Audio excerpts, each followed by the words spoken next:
You remember how Obamacare was all about making health care more affordable and protecting the most vulnerable in our society.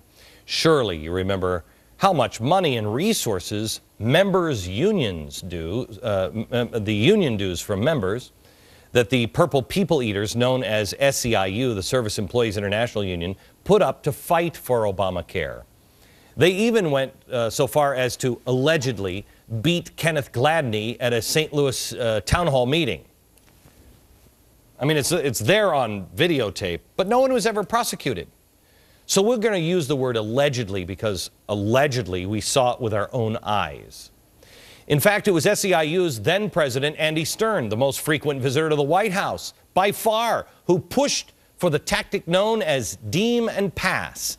That gave the final passage of Obamacare. It was supposed to help the unions. Affordable Care Act. Check this story out. Quote, one of the largest union-administered health insurance funds in New York is dropping coverage for the children of more than 30,000 low-wage home attendants. This is from SEIU. Union officials are reporting this. The union blamed the financial problems and said it was caused by the state's health department and new national health insurance requirements. That is weird, isn't it? SEIU, the guys who designed this new system. They didn't see collapse in 6 months? Didn't see that one coming. So now they're forcing a single-payer system. Because I remember playing the tape. That's what they said they really wanted. Single payer. That's what's happening here. SEIU is collapsing the system. And they are forcing their own people into the government health care. How much more evidence do you need that this administration is paying off their union buddies? In a statement, SEIU spokesperson said, quote, we hope the state of New York will do the right thing and provide the funding necessary for the most vulnerable population of direct caregivers. You got to be kidding me. You can't make this stuff up.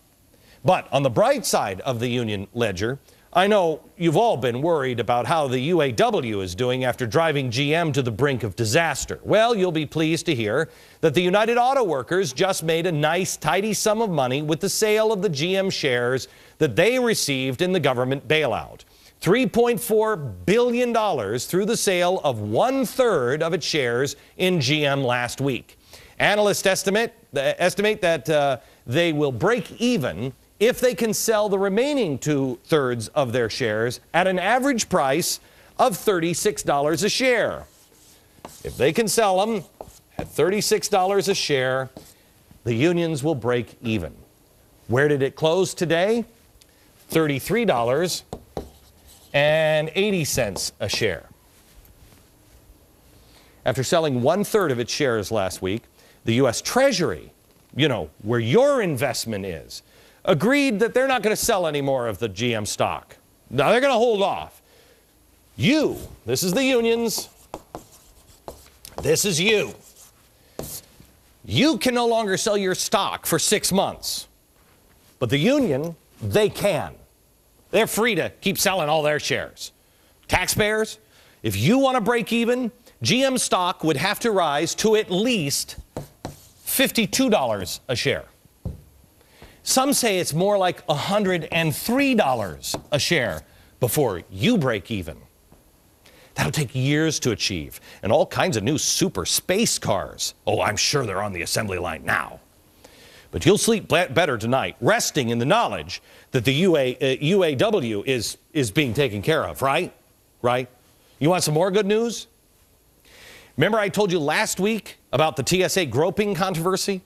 And I said, this has nothing to do with anything other than unionizing the TSA. Yeah, we did the math over the weekend. I had people working over the weekend. Sorry.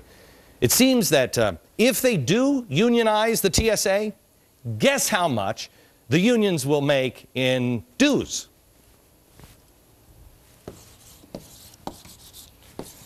New $30 million every single year, just in dues.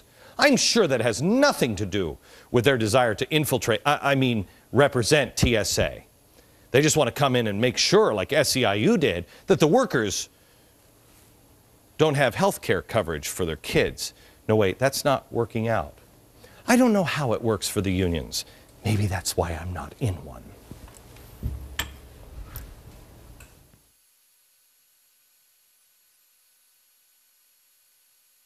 You have your phone handy? Because I want you to call Washington right now. Congress is working hard to make sure that the food that you eat is completely safe. Now, you might be thinking to yourself, Glenn, I think my food is already safe. But that's just how stupid you are. They know better in Washington. Apparently, our food is very unsafe. That's why tonight, the Senate is scheduled to start voting on S-510, the FDA Food Safety Modernization Act. It is fantastic. It's going to be so modern, what they're doing. May I ask you, who on the planet has a safer food supply than we do while feeding 300 million people? Is it China? Is it India? Is it Great Britain? Ooh, Sweden. Oh, no. Is there a big problem that I don't know of? I mean, I know that, we can always make things better here. There was a problem with spinach a couple of years ago, and then guacamole or avocados or something. I think that was quickly resolved, minimal to no interruption of our normal food supply. I know we got bad dog food tainted with lead poison, I think, from the Chinese, but maybe we should have theirs. Maybe we should look into their food modernization. We can always improve, but there'll never be a perfect system with zero problems, will there? I want you to know this is a massive, massive expansion of federal regulation, increasing the power of the FDA, started by Progressive Theodore Roosevelt, and a higher, more fun price at the food store. Oh, and it's going to mean higher taxes for you as well. Congressional Budget Office estimates between $1.4 billion and up between 2011 and 2015. Cost to the private sector, you at the grocery store, now they haven't calculated that yet, but it is expected to be hundreds of millions of dollars every year. If you think your food prices have already gone up, oh, just wait. According to the Heritage Foundation, the act would, quote, authorize the FDA to dictate how farmers grow fruits, vegetables, including rules on governing soil, water, hygiene, packaging, temperatures, even what animals may roam in the fields and when they can roam. It would also increase inspections of food facilities and tax them to do so. And fulfilling the dream of a long line of agency officials, the bill grants the FDA to unilateral authority to order recalls. Oh, that's great. Is there more paperwork for the farmers too? Oh, and by the way, guess what agriculture company will benefit if this thing passes? The Monsanto company. Of course. They're in favor of this bill. They really like this bill. Do you know where the FDA's Deputy Commissioner for Foods used to work? It's a wild coincidence, the Monsanto company. And guess who the second largest holder was, last quarter of the shares of the Monsanto Corporation? George Soros. It's a small world, isn't it? Even as the Obama administration and their apologists continue to laugh and mock at claims of government intrusion into our lives, despite the takeover of GM and Chrysler, government control of all student loans, control up to 95% of all new home mortgages this year, the health care reform takeover that the unions are getting rich on, and the sweeping financial reform changes to control Wall Street, now they want to protect you from your food. Really? All of a sudden, we need this legislation, and it can't wait until Christmas. No. Why? Monsanto, George Soros, political favors, control and power. They control your food. They control you. You call your senator tonight. You call the Capitol switchboard. 202-224-3121. Call them. And by the way, Obama, sorry about the lip. If I got any of it wrong, call me, will ya? You asked to be connected to your senator. Remind him or her what happened on November 2nd. And tell him or her you'd love to see them avoid a repeat of that in 2012. Call them. This is about control and, in the end, starvation.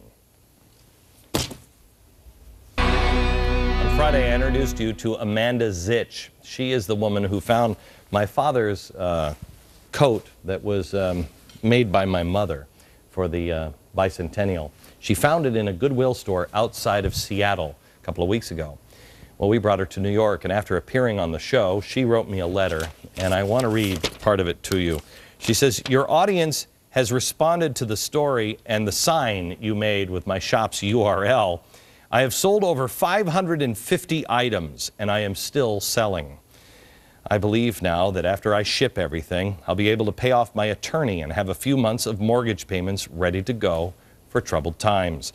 I have friends in Seattle to help me pack and ship when I arrive home early next week. I am grateful beyond words. My Glenn Beck, New York experience I will never forget. Your kind words will be remembered and shared with Ella, her daughter, as she grows. I've set up a college fund for her. People now want to send me vintage clothes to sell instead of donating them. I'm overwhelmed and uplifted. Here is a mom who didn't want to lose her house and didn't want to take a handout, so she started her own business. One miracle at a time, America. Expect the next miracle to happen in Ohio.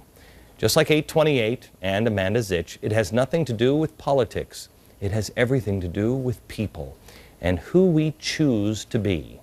Come with me on December 15th to Wilmington, Ohio for a Christmas miracle, America's first Christmas.